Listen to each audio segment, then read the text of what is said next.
So that brings us to the third book I picked up, Nightwing. So, I hate to admit this. When I was collecting comic books, I was a big fan of, dare I say it, Chuck Dixon's run of Nightwing. It's not perfect, but I enjoyed, like, the take of, here's Batman, except he doesn't have an unlimited budget. He's just a dude living in a city, and I love that take. I thought it was awesome. So I've been a fan of Nightwing for a long time. He's been one of my favorite DC characters for a while. So I figure let's pick up a Nightwing. Now we're gonna see that was maybe not the best call, but again, this is the potential issue of picking up random comic books. But yeah, I see Hedgehog Herd likes Nightwing. Yes, I'm a big fan of Nightwing as well. But yes, we will go ahead and dive into this book. So this book is, this is literally the opposite end. So I picked up that Wolverine comic book and it was part 1. It's like awesome, part 1. I can follow this story through. This one, Nightwing, the Crew of the Cross finale. Okay, so I'm like I said, I'm diving into these blind. I have not read any of the backstory to this, but we have I assume it's Dick Grayson. You know, I didn't go over real quick. Creepshow. The first story was written by Nick Dragoti. It was colored. Oh, it was written and drawn by Nick Dragoti. John Francis Biulu, I'm slaughtering it, was the colorist. And then for the Amulet, it was Alyssa Whitney was the writer, Marcette was the artist, and Mike Spicer was the colorist. Okay, I want to go over that. Because for the most part, I want to stress all these people do a good job. There's a couple of wonky things, but like overall, they all do a good job. I want to give them a shout out. So Tom Taylor wrote this, with Stephen Byrne was the artist, and then yeah, you can read that pretty clearly up here. Fuck. I was just looking at these small credits down here, being like, oh, I should read those. I should read those. No. And then yeah, and then Adreno Lucas was the colorist. So I assume these are, like he's saying, I loved her, she loved me. I'm assuming this is Dick Grayson. Like I said, this is the risk when grabbing random comic books. This is absolutely a risk. But anyways, I assume this is a woman that he was into. He's talking like he was into her, and she was dead. And then we cut to this. I don't know who this dude is. Just cards on the table. I don't. This dude looks like Dick Grayson, kind of like a pirate costume, Dick Grayson almost. Pseudo pirate costume. I don't know. But yeah, they're talking, and then Dick goes diving after her, I assume. And then we get this flashback of Dick when he was Robin, and then he talks to Alfred, who kind of teaches him just, Alfred like does a day of training, and Dick's like, why am I doing training? Are you gonna fight me? He's like, no, I'm not gonna fight you. I'm going to teach you medical stuff. And then it turns out he caught her, and he taught her, the Alfred taught him medical stuff, so he knew how to take care of her. So he brought her back, and she is back, and I don't really know who she is, other than that. I mean, as this story goes on, it gets kind of revealed that, like, she's of relation to people who helped put together Bloodhaven. It seems like chat knows. So, guys, chat's gonna know this better than I do. Like I said, I'm diving into this blind, and I feel like this is a risk when diving into comic books. So this is the last part of this story. And I do, listen, I don't want to bash people. I will say, of the 3 books, I thought this was the weakest artwork. There's almost kind of a, obviously all these books will have a cartoony aspect. This one felt a little bit much at times. Here. I actually think probably overall, even though I had, this book has good books, really good stuff too, but stuff like this, I fucking, that's so good. That is so good. And then, yeah, we don't get anything quite that cool here. And that's how I could listen. I can't draw anything this cool. I'm just saying I like the other stuff better. It's purely a assessment. Tom Taylor. Yeah, didn't Tom Taylor do the newer Superman stuff? Yeah, it is Tom Taylor. I didn't think about that. Anyways, and then we get this history of like a pirate history of Bloodhaven, which, again, I'm diving in late to a story, but this is kind of confusing me. Like Bloodhaven. Last I saw, Bloodhaven was like this like dingy, shitty suburb of Gotham. That Nightwing was kind of in charge of, and now it appears to be like a port. I guess it might be a port city, and now they're just over the water of it. I guess that's probably supposed to be it. But yeah, there's lots of pirate stuff. Then we learned that she was like this, like there was this pirate that like founded Bloodhaven, and she's related to him or like adopted daughter of him, and so now she's like in charge. Like I said, this book does some exposition here, and it's doing what it can. But yeah, this is the last part of this story, and I feel like I hate bashing it because I'm not really bashing it. I'm trying to add as many caveats as possible. But yeah, I'm jumping in. Last part of the story. To a degree, that's my fault.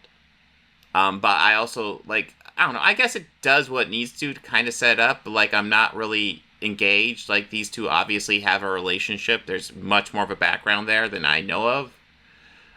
Anyways, they're flying off. They find the bad guys. And, Dick comes leaping on. He's like, I will fight you. And, of course he does, because he's Nightwing, and Nightwing's a badass, and he kicks all their butts. I'm not a huge fan of this frame, by the way. They look to be standing a little awkwardly. But yeah, apparently this dude's the main bad guy. They do the fight. Nightwing and this lady here. They win. They win the day. Ta-da! He gets the CD. Oh yeah, and he gets a CD about the death of his parents. He gets to see some footage of the death of his parents, and then he sees this dude here, and they are able to identify him as Tony Zuko, and he's there sabotaging the trapeze, and that's how his parents die. And that's the end of the story. And like the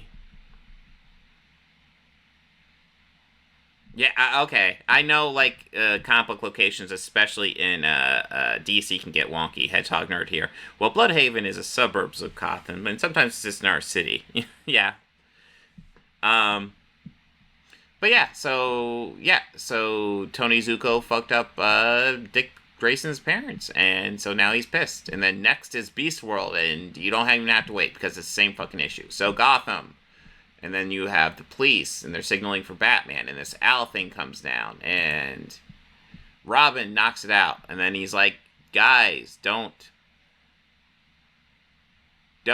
because, don't kill these people because they're animals, and people are being turned into animals. And at first I was like, maybe is this a flashback story, and this is Dick as Robin, but I'm pretty sure this is Damon? Is Damon I'm pretty sure it's the current Robin. I'm pretty sure that's Damon. I don't know. They don't say his name here. But anyways, you get Robin. He knocks out this animal before he comes to the police, and they kill him. It turns out people are getting turned into animals, and Batman's not coming because he's in Bloodhaven, and he's a wolf. Okay. And then Robin goes investigating, trying to figure out what's going on. He tracks it down to this underground area where they're doing all these animal experiments. And then he gets all these animals, and, Robin's okay, but he still gets captured. And the Green Lady, it doesn't look like Poison Ivy, but that'd be my instinct. But yeah, it doesn't look right. But anyways, yeah, she sticks a starfish in his mouth, and then she turns him into an animal, and then that's it. So I will say, like, what this second story does, and the second story is written by Tom Taylor, drawn by Sami Bashiri and color artist by Adriano Lucas. Terrible names. Maybe I'll get better at that sometime. Anyways, the second story was very short, but I actually prefer it to the first one.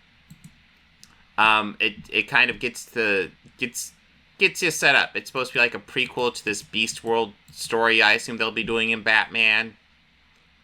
We'll see. It's a fun idea for a story. I could see it going on for too long, but I don't know.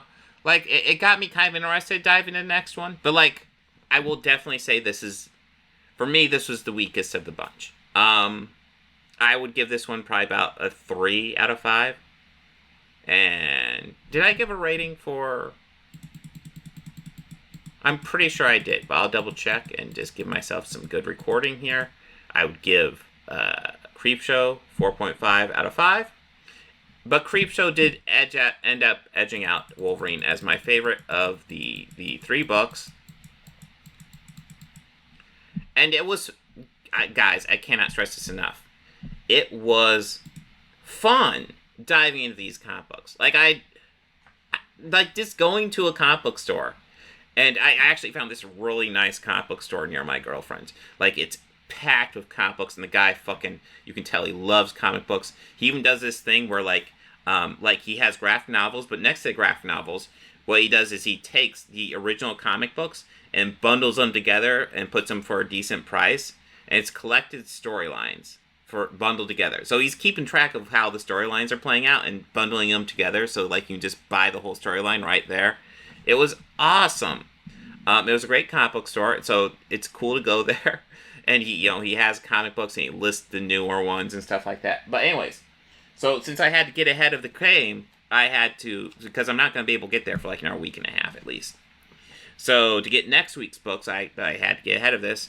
And so since my favorite was Creepshow, I will follow it up next week with Creepshow number 3. What we just did was Creepshow number 4. This is Creepshow number 3. We'll do that next week.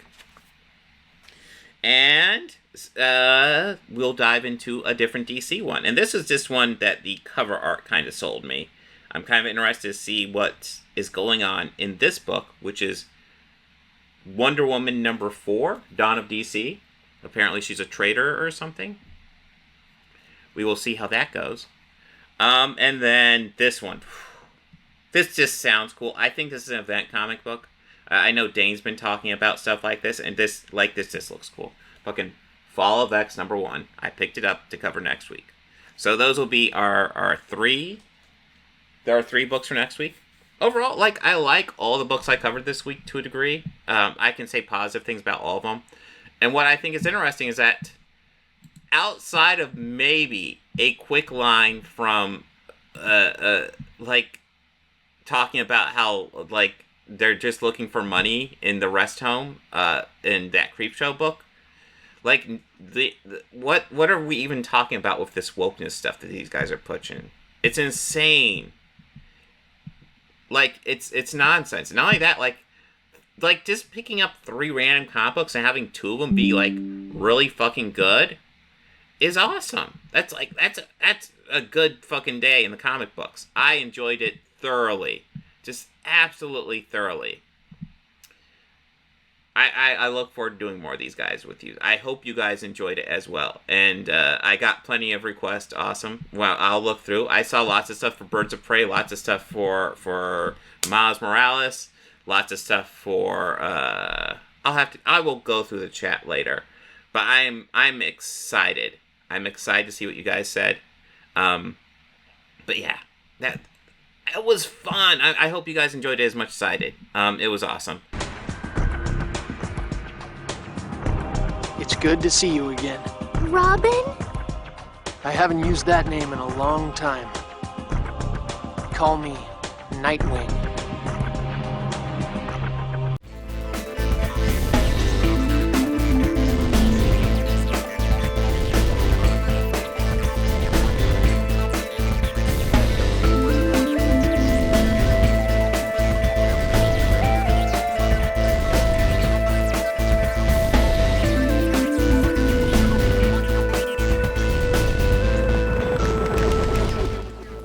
Books, records, films, these things matter. Call me shallow. It's the fucking truth.